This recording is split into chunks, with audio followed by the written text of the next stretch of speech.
In this video, I want to talk about the mechanism that allows any of us to learn from delusional, hypocritical, flawed human beings, whether they are the next door neighbor or an attempted guru or, quote, master, or someone who's pretty competent but still has a variety of flaws.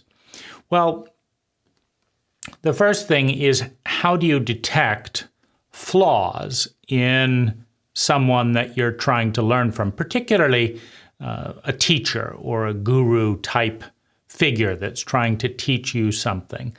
One of the biggest areas is gaps between message and behavior. You know, if someone talks about going with the flow and letting in universal love and abundance, but what you see them doing is, you know, frantically staying up all night, getting likes on Facebook, going to marketing seminars, and working their ass off to market an easy lifestyle to you, then if they're doing well, meaning you're and other people are buying their product, it means that what they're doing is working, not necessarily what they're saying. Similarly, you can find all kinds of contradictions within most books if you pay attention, and most material if you pay attention. And how do we look at that? Well, one of the reasons I'm making this video is I'm listening to a book on Audible by Wayne Dyer called Wishes Fulfilled. And I have an ambivalent reaction to it that is nonetheless constructive. And what I mean by that is my life is getting better as a result of listening to a $10 book. Now, any improvement in life is worth more than $10. So what we're really looking at is the energy of time. Our greatest and truest form of prayer is the altar of our attention and our choices of what we do with our 24 hours. We've all got the same 24 hours every single day, and what we bow to, what we pray to by spending our time and directing our attention are our deities in one form or another. So the real question is, listen to Wayne rather than somebody else. And there's a number of things in the equation. Number one, energetically and tonally, and they go hand in hand in most cases, is the message nourishing. And I've always found Wayne to be a mix in that area. On the one hand, the enthusiasm and focus, and in his own words, obsession, that he brings to the table tends to be medicinal for my analysis of both sides. There are very few situations where I can't look at both sides of the equation, which tends to move towards stasis, right? Because if there's validity to doing this, and there's also validity for doing this, if that perspective is a good perspective, but so is this one over here for a different reason, then there isn't a lot of kind of catalyzing forward momentum. Because why expend energy if to not expend energy has benefits that are just as beneficial as the benefits of spending energy? And so, Wayne's single-mindedness is, tends to tip the scale a little bit for me personally. So medicinal in that sense. On the other hand, I tend to find him more self-centered and self-absorbed in a whole host of different levels. and in ways that bit is not medicinal. I can also be, self-absorbed, and so, being around and learning from someone how to be self-absorbed in a different way is not moving me towards that balance point. In most of these polarities, focused on others, self-absorbed, whatever, the grace point tends to be in the center between the polarities. So the medicine for each individual is on the other side of your leaning. If you're leaning this way, your medicine is over there. Now, it becomes toxic if you go all the way in any extreme. All the way here, equally toxic. But if you're leaning, if your toxicity is more acidic, then a more alkaline diet is going to move you towards center. And the challenge is to know when to stop, because in dogmatic thinking, once you find the one, the thing, the truth, in chauvinistic terms, meaning Chauvin was an extremist. He thought that France was the only country and Bonaparte was the only leader, etc. And so he never stopped, right? So it moves towards extremism, as opposed to you follow one truth to your point of balance, but then you let it go. And your life or you are going to knock off center in a certain direction. If you keep going in that direction, it gets and less graceful. You consume more and more energy to go further into the extreme. You can think of a pendulum swinging. If you want to go all the way up to 90 degrees, it takes way more energy than just swinging a little bit down to the bottom. And what tends to happen when you swing really way up here is once you wear out with all that pushing, you let go and it swings to the other side. And you slowly come back to center. That's the point of grace.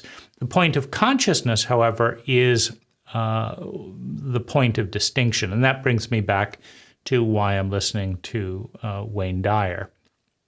Because having explored Lazarus, having explored Tim Ferriss, having explored the Seth material recently to some extent, Wayne is a distinct and thus fresh, to me, voice. And so that kind of leads to another reason that a dysfunctional and imperfect teacher can be medicinal for you, is it's creating contrast through difference, which leads to awareness. It's allowing other material to rest and, sit for a while. I'm enjoying that. And things that are new with the process of hedonic adaptation. I have a very strong imaginative mind, but it doesn't always spiral up. Very often I'm looking at worst case scenarios and how do I respond and prepare for them. And as a result, that's a downward spiral because many things isn't a clear form of preparation. And so then it loops, right? And so one of the values of new material is it breaks the hedonic adaptation cycle by registering as something worth focusing on for a period of time. Let's say a week. I could deal with Wayne Dyer for a week maybe. And then my mind is going to say, yeah, been there, done that, been there, done that. Come on, we've heard that before, Wayne. And I start thinking about different thoughts. So if I'm wanting, in this case, an audible program on my walks to actually take me out of my spirals into a new vortex, then the easiest time and way to do that is to work with new material. Now, if you always work with the best material will stop becoming new. You will hedonically adapt to it and, discover that it's just words in the background. You're not engaging as freshly. So that's another reason I'm working with Wayne. But if you listen closely, one of the most striking things I'm seeing in Wayne's work is, there's two kind of interesting things. On the one hand, he's strongly advocating that you become self-referencing, that you decide what you want and who you are, that you tune out your physical senses that may or may not be agreeing with who you want to be and what you want to be and what you want to be experiencing. You tune out your physical senses and you focus on who you are, and you don't let anyone into that space of taking you off that path. And this is something that Wayne states that he's good at doing and has been good at doing, all his life, is, being stubborn, even obsessional about what he wants and focusing on that. And I can definitely, believe that energy comes across in Wayne. But having begun by talking about how important it is to only focus on the inner image of yourself and not let your senses or anything else or any other person get in your way, you then have to wonder why so many of his chapters are reading from other people throughout history. So there's all, Neville says in the 1800s this, and so says, and so you hear Wayne reading constantly the truths of other people. Now, what he's doing is the opposite of what he's saying, in the sense that people are social creatures. And so one of the easiest ways to move the average person towards a goal or towards, a point is to talk about, this famous person's, whatever the cult ranks. If the cult ranks fame, then you talk about, well, Brad Pitt did this. Now, logically, you'd say, who gives a shit? It's completely irrelevant what some actress or actor did compared to you or your neighbor. It's meaningless. But in cult think, if actors and actresses get what you want, is the way the brain reads it. You want people talking about you. You want more attention. You want more money. You want more power. You want to get the seats you want in your restaurant. You want these things. Well, they're figureheads. They're leading the way. And so the way the brain works is it says, well, they have what you want, and this is what they're thinking, and this is what they're doing, and this is who they're supporting, and this is what they're believing. So maybe if I do and think and be like them, I'll get their results. Now, this, of course, is flawed logic, because just because you buy the same pizza that Brad Pitt buys does not mean you're going to be a movie star. Meaning, if you don't have his look, his style, and more importantly, you're not taking acting classes and doing this, then voting the way Brad Pitt does is not actually going to take you towards the elements of a Brad Pitt lifestyle that you're wanting. So it's a dysfunction in the brain. It's correlation, saying, they have what I want. They're eating pizza. I'll eat pizza too. But the pizza may actually be the thing that's ruining Brad's career. If they want him with a muscular body and doing this and this and that, and the pizza with carbs and dairy and whatever puts on a lot of weight, then that could be, Brad Pitt's downfall. But your brain is just saying, pizza, Brad Pitt, I want that, I'll eat pizza. It's a very, very simple form of mathematics. And so Wayne knows this from experience. That's why authors and researchers love citing books. And the more cowardly the thinker, the more footnotes are in their reports. Einstein agreed with me, so-and-so agreed with me, Jonas Salk agreed with me, and they said this and this and this.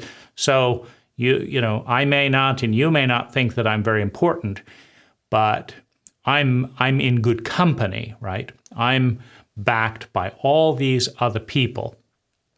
And the average listener who doesn't know how to think in a school system that doesn't teach you how to think, it teaches you how to copy and mimic and get grades with the teacher, doesn't have a framework to evaluate, is that true, or is this useful, or is it not useful?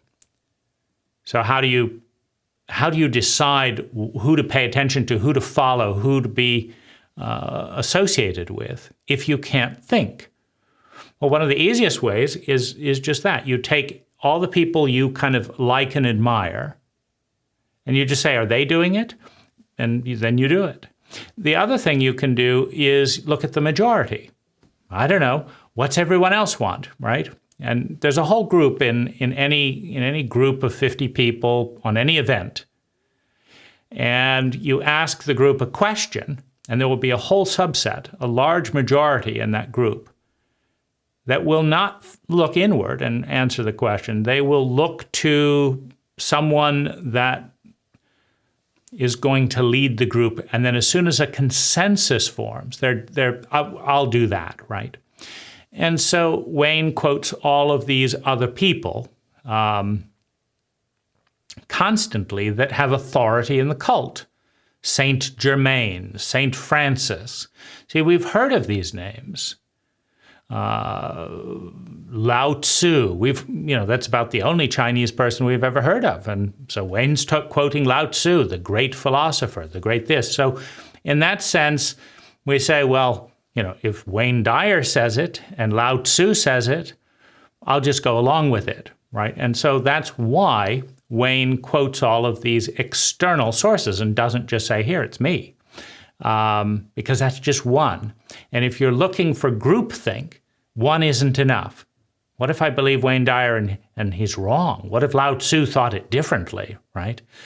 And of course, it is quite a brain hack because you can find just as many Nobel laureates who disagree. I mean, if you're a if you're a Republican, for example, and you're espousing some Republican thing, and you say, well, Einstein, Henry Kissinger, this, that, all these people, Jesus, they all said this, right? But then the Democrat can say, well, Jim Morrison, this, that, all these people, and these wonderful artists, and these great thinkers, and all this, and they all said this, the exact opposite, right?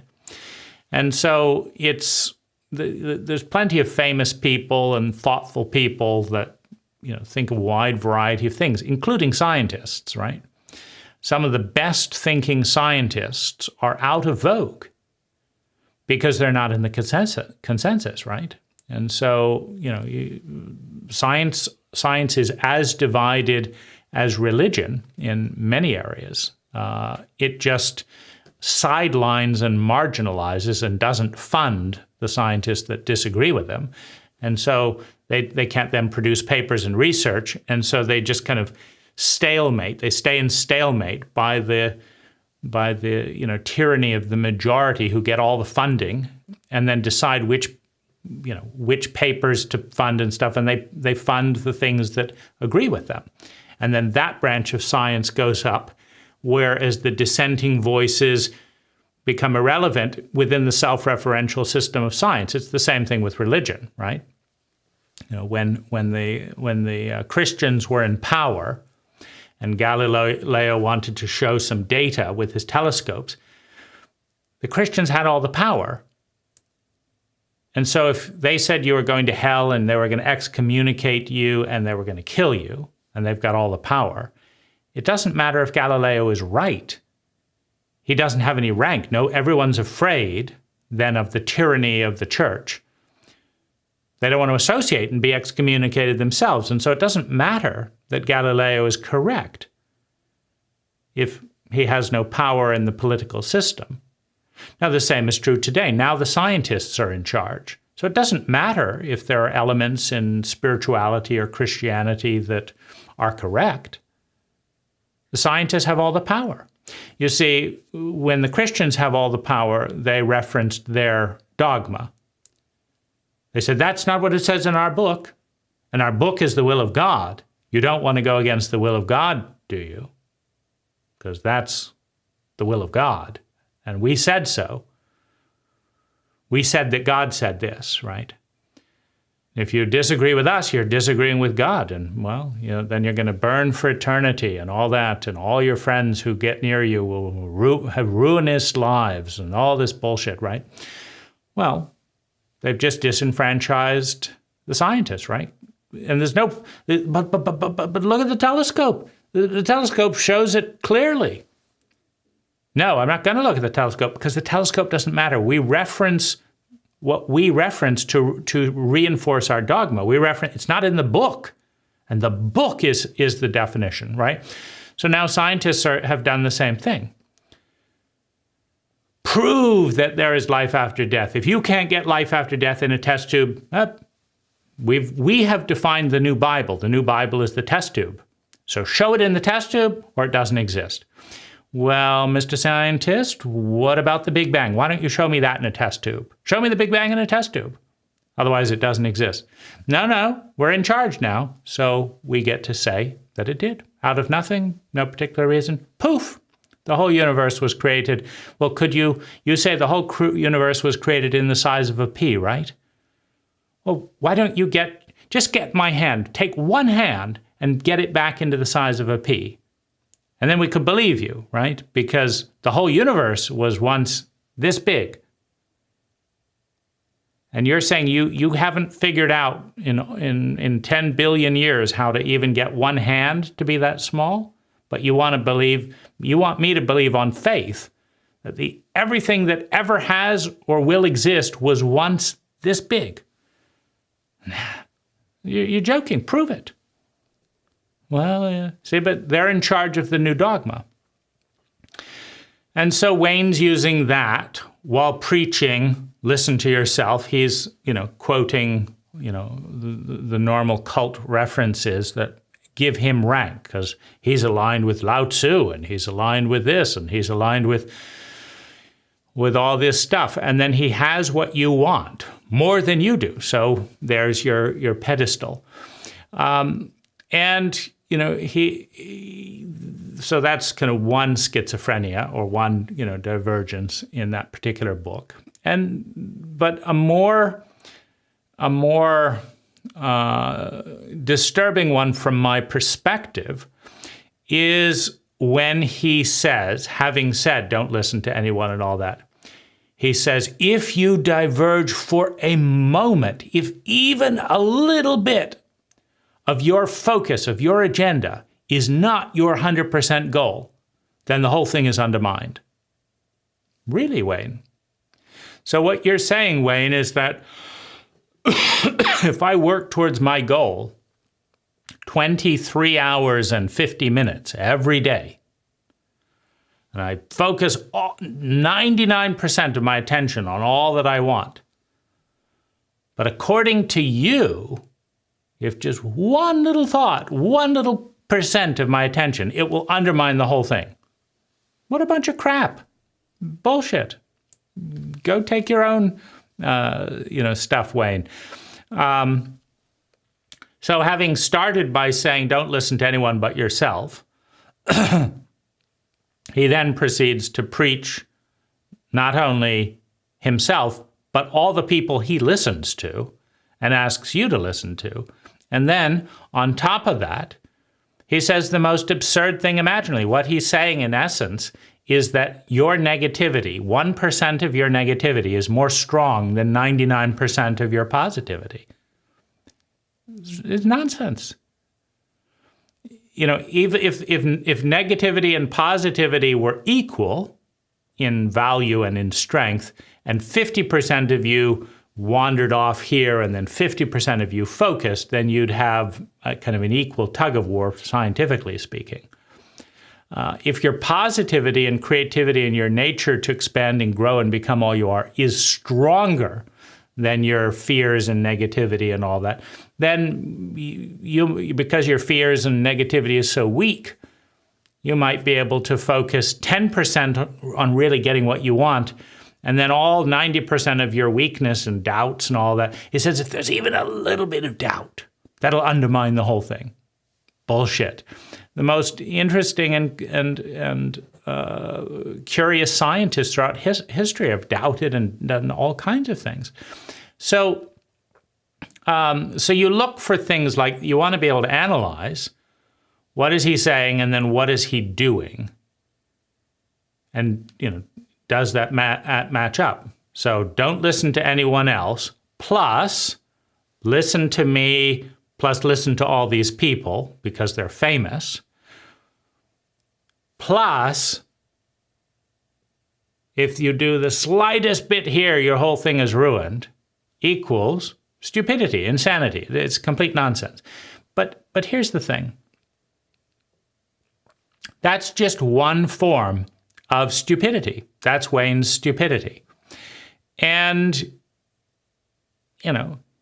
he's not a perfect person. Plenty of flaws in health and relationship and emotions and work and money. Plenty of flaws in all these areas. So obviously he doesn't have, a perfectly integrated operating system. But unlike what Wayne says, the fact that he has maybe 15% of glaring flaws throughout the writings and books does not undermine everything that Wayne is saying. The fact that I am clueless about any number of things does not negate, does not erase all of the areas that I have something to offer. Doesn't erase all the areas Wayne has something to offer. And so I'm still listening. I'm about to go on another walk and listen to Wayne Dyer. Why? Because it's still fresh. And I also like to keep it fresh. Why? Because if I tune out and just, go into kind of a blind acceptance, or I'm not paying attention to all these little nuances, then I might actually believe some of Wayne's viruses, because we're all transmitting memes. We're transmitting viruses, patterns of thinking, feeling, speaking, doing, and being. And some of those are uplifting relative to where we are. Some of those are healing and medicinal relative to where we are. Others of them increase the toxicity, meaning I already grew up with insane parents who didn't have the competence to analyze their own insanity. And so they insisted that their children were crazy to cover up for their own blindness and stupidity. So I already have a high dose of that. That bit is toxic to me. So I notice them and I want to say, no. I disagree with that. But then other things, like that, as I said, that generally positive, single-minded drive, that's something that's medicinal. So I'll take that. And this leads me to something that I think is a good equation for you and anyone to keep in mind. So you're over here. So here's this little circle. I'll maybe draw a little bit over here. So you're there. And over here is everything else, is the world, is a teacher, is, let's say, a teacher, right? So there's someone who wants to teach you something. Now, in order for there to be an exchange of energy that's valuable, you could create that value by going all the way over to them here, right? Because they're doing something that's valuable. Maybe most of it's crap, but they're doing something that's valuable. And if you go all the way over to them and connect with them in the perfect way, you can extract that value, learn something. You can read a whole chapter of gibberish, but then one sentence teaches you something you didn't know before. You take the sentence, you throw away the gibberish, right? So you could do that. Now, the other thing that could happen is the teacher could go all the way over here and connect to you, meaning there is a way where if the right person at the right time, in the right way, said the right thing, and did the right thing, and was the right way, that anyone could learn, could heal, could grow in that exposure to that particular pattern. There is a way. Everyone is reachable from a certain angle, in a certain way, with a certain context, in a certain rhythm. Everyone is reachable. So the perfect teacher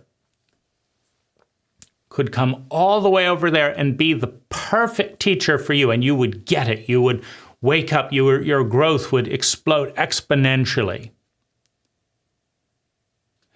And then there's also a way that you could come all the way over and you could extract the perfect teaching from a homeless person, from a toddler, from your worst enemy, from Adolf Hitler, right?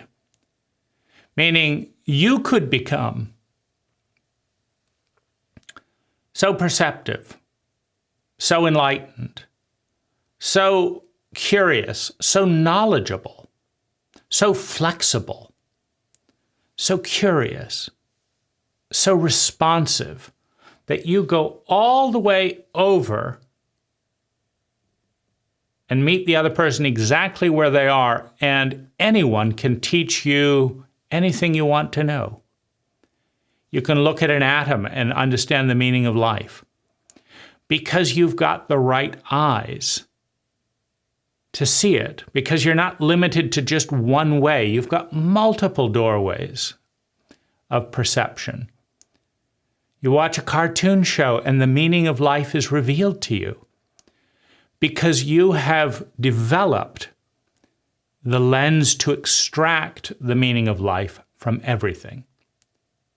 So you don't need a great teacher. It doesn't matter if your teacher is patient or abusive. You learn equally because when they're abusive, you understand certain things and you feel a compassion and you grow in that way.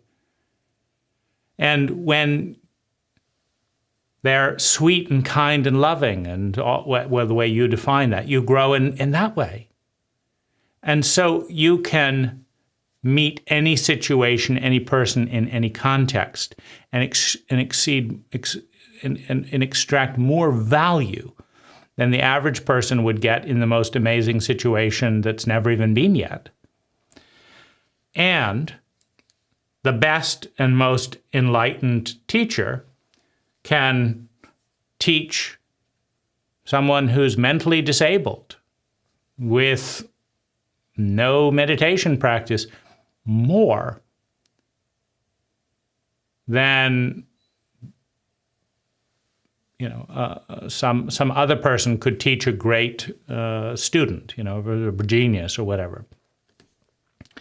And so in order for a great teaching, in order for you to get any state, any human state, because within each human being, within the framework of consciousness, all things are connected. Nirvana, Buddha consciousness, Divic consciousness, seeing fairies, journeying into virtual realities that you can't even imagine, exploring machine elves, whatever it is, it's all in the possibility field. Everything that ever will be experienced, ever has been experienced, or is experienced by anyone is accessible through the field of interlinked energy in various formations. It's all there. It's all possible. You just have to find the key. And so most of us start out looking for the perfect teacher. What's the perfect book? What's the way? The way. Because it's too complicated to think, well, in this situation, it could be that way. In this other situation, it could be this way. I'll do a little bit of Reiki with this person in this situation, then I'll do some jujitsu. In this situation, then I'll go for a movie and eat candy and have a better outcome eating candy at a movie than I would in a Reiki session. Because in that context, that's what moved the energy. So what's my technique? Candy or Reiki or jujitsu, or it's I need one thing, and where do I start? Where do I focus? You need to something simple. So you're looking for the one, and you're looking for the one that isn't going to let you down and betray you and throw you into confusion because you don't know how to process all this stuff. You have a simple mind. The mind of a traumatically illiterate, psychologically illiterate cult member, called most of us, called the norm. And so you're trying to find the perfect teacher who will reach you. Now, the same is true in romantic relationship. I want someone who will say this and who will do this and who will talk like this. And if someone would just come to me like this and get it and get this and get that and understand this and not do this not do that right at that moment, but do this other thing that I psychically know but nobody actually realizes and I don't have the skill to communicate. If they would just do this, this, and this, then I could be in perfect and total love. And it's absolutely true. If the perfect lover connected with you in the perfect way at the right moment, at the right time, you could be in bliss in this wonderful of wonderful relationships. But if that's 1 in a billion people, what happens when they leave? Well, come back. I don't know how to connect with all these other people. And they don't know how to connect with me. Now, it's also true that if I'm that perfect person, if I'm skilled in this area and this, and I know how to regulate and pick up this, I see the rhythm of this person, I see their paradigm here, I see their love language here, I see this here, I see their value hierarchy and what they pray to, I know what they want, I can give them the experience of feeling completely and totally loved. They're so impressed with academia. Fine, I'll get a PhD. I'll be your ideal academic deity. You love money. Fine. I've got a few billion. I have the mastery to wear the cloaks that you in your narrow tunnel vision have said that's what's good and the rest I don't know how to deal with. Keep that away from me. But if it's Michael Jackson or if it's this or if it's Ram Dass or whatever it is, that's, I just want to cling to someone who's safe, right? Someone who I can trust completely. But other than that, it was like thinking for myself, are you 10% that or 20%? I don't want to deal with that, right? So the benefit with being capable and of adapting and becoming and reaching anyone, where you can watch a piece of cartoons and learn as much as someone else reading Nietzsche, is twofold. First of all, you don't need to be narrow-minded, meaning one of the interesting things that people do is they develop a long and circuitous maze and winding path around love, right? So I want love. Love is out here. I want it, and I'm here. And love comes this way. No, that's not, you're crossing my boundaries. Nope, that's a red flag. Get out. Nope, so love can't go there. Love comes over here. Nope. Get away from me. That's bad. That's unchristian. Love comes, how about here? Nope, it's not a good time. Not a good time. That would have been good, but only Thursday at 5 p.m. Thursday, 5 p.m. Okay, well, Thursday, 5 p.m., I've moved on. I'm not doing this. But try and come over here. Nope, not when my parents are here. Didn't I tell you I don't want my parents to know about this, right? Oh, fine. Okay, so love can't come to you that way. So how does love need to come to you, right? Well, first it has to start like this, in this way, at this time. Then it has to go over like this, in this way, at this time. All right, over here. Now it has to take a U-turn over here. Don't continue there. Right at that point where I say yes, they have to say no. Otherwise, I disqualify them, right? Right. If I reach up to kiss and they kiss me up, they're moving too fast. But if they say no, we shouldn't do this. We really shouldn't do this. That's when I know they're the real deal. So then I kiss them some more because they said we shouldn't kiss. Then I kiss them. If they don't say that, they said we should kiss. Oh, they don't. That's not the way it should be. No. So it's turning over here. And then over here, and then around this loop over here. Now, have to go around the loop. Now, if they say, why are we going around in circles? Nope, I'm not dealing with that. They have to go around in circles, or I'm not interested, because they have to do this and this and this and this.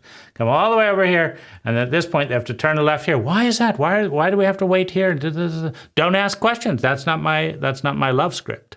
You don't ask questions. You trust blindly. That's what my parents said to me as a abused child. Trust blindly. We love you, so do it. Trust me blindly. Do this.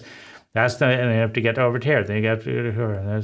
And then there's a little bit, and it's like there's no love in the world.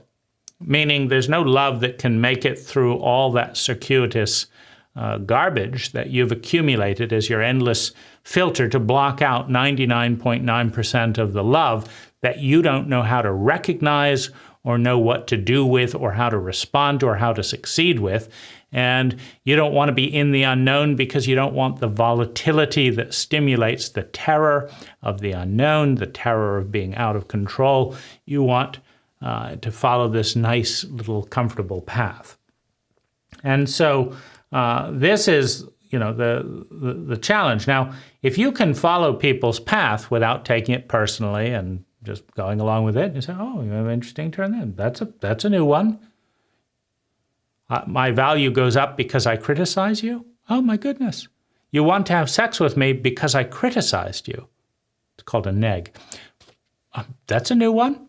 Fine, I'll criticize you. Here you go. What's next on your script of love? Well, you have to complain bitterly about this and this, and you have to listen to me complain about this. That doesn't sound very loving. Well, true friends would do that. That's what I have called support. That's what's been hammered into me, as in how supportive my parents were for criticizing my dreams, for my own good, of course. And so if you want my own good, you've got to criticize my dreams. Or you're just like my parents. You can't do that, even though they were trying to do, point out some things that might be useful. So I've got to go all the way around here. And so this is called the map to love. Now, if you try and get anyone, I've tried hundreds of times, if you try to get anyone to explain to you in advance what their tangled maze map looks like, most of them would rather do just about anything, including having sex with a stranger, than actually bring these things to light. And so that's happened a number of times where, a woman wants to get into bed, and I say, hold on. Before we start throwing these words around, which neither of us knows what the other means, why don't we draw a map of what all this looks like and what these different markers are? Why don't you tell me up front what you think is rude and not rude, rather than leaving me to fall into your little traps, that you've put up, you're a jerk. I knew it. The real you has come out, right? Because you didn't do this little thing that I didn't tell you, and you fell into, and I said, no, don't worry about it, but you were supposed to know to worry about it. I know I said don't worry about it, but if you had known my secret map, then you would have worried about it, and then I would have rewarded you for doing the opposite of what I told you. Because if you really loved me, you would have known that I was lying right there and done this and this. And so if you can follow along those maze with great curiosity, innocence, humility, we need that. Interesting little pattern, figure eights here forming. Now you feel totally loved. Okay, here you go. You feel totally and completely loved in your own language. If you can follow all the way someone's maze, then you can connect. Similarly, anyone can follow your maze. Your maze may or may not be just as tangled, but it's definitely different, because this is why so many people feel isolated and alone. Is I have the little narrow little map here, and do this and do that. You didn't do that. You know, the world's coming to an end. That was supposed to happen. And so then you don't feel loved because they didn't do this little turn. So everything they did past that point is not love. You have to go back to that turn and do it properly, says the child and adolescent. So that's going on in romance. It's going on in teachers. You had sex. Everything you said is a lie. You know, you know, it's black or white, says the child or adolescent, right? And so, because you want the perfect person so you don't have to think and develop on your own. But you can also become so masterful that you can have sex with anyone and have it be a mutually positive experience. You can be in a relationship with anyone and have it be a mutually delightful and growing experience. You can watch any media and learn things, even if you're just learning that's absurd. Why is it absurd? Why do cultures develop these absurd things? Why do people think that way? It's absurd, so how did that absurdity develop? Oh my goodness, I learned the whole history of humanity by this one pop song. And so that's a direction that has some benefit, because then you're not reliant on any one thing. You can grow and learn and discover and become healthier in any situation. You know, Viktor Frankl discovered man's search for meaning in a concentration camp. It takes a lot of skill, you know, a lot of ability. But if you develop that skill, you've got more and more choices available to you. You've got more and more empowerment. And so seek the people and the places and the experiences that fit within your tiny little box, knowing that that's your limitation, that's your capacity to accept things, and that the traumatized fear of the unknown is such that you don't want to leave that box. And so everyone that wants to connect with you has to fit in this little thing. You know, I've got my little window here, and you can come in here as long as you're not too intense or do this or step on my little structure. Then you can come in, but otherwise I'm closing the doors. If any of us has an intense feeling, that's it. No more relating. We had an intense feeling, get out, I don't want to see you again. That's my little box. You brought it. You broke the law. You brought in a strong feeling. We all have these little boxes and stuff, and so the reason that because you can then hunt for the perfect person who will go through your maze. You've constructed the obstacle course. Now you can start hunting around. Will you go through my obstacle course? Will you go through my obstacle course? Oh, good. You'll attempt to go through my obstacle course. Let's see how you do. Going to up. You stumbled there. You see, my perfect woman would have done this and this and this here. But you did the exact opposite. You're a complete failure as a partner. I have to go find another person to go through my obstacle course. And so, that is one whole effort, to find the perfect person. Now, you will get stronger in some ways. Your research skills may get better. Maybe your teaching skills are like, oh, hold the crossbar there. I've hidden a little barb here, so why don't you turn around here and do this, and then do that, and then do this, and then do this, and then do this. Now you're in, right? So maybe my coaching and communication skills will grow in that stage of, the relationship training. But the real wealth is in growing one's own flexibility in state and in perception, such that I can see a value to this and a value to this and a value to this and a value to this. Because as that state is developed with practice, with self-awareness, with reflection, with learning from other people, with thinking,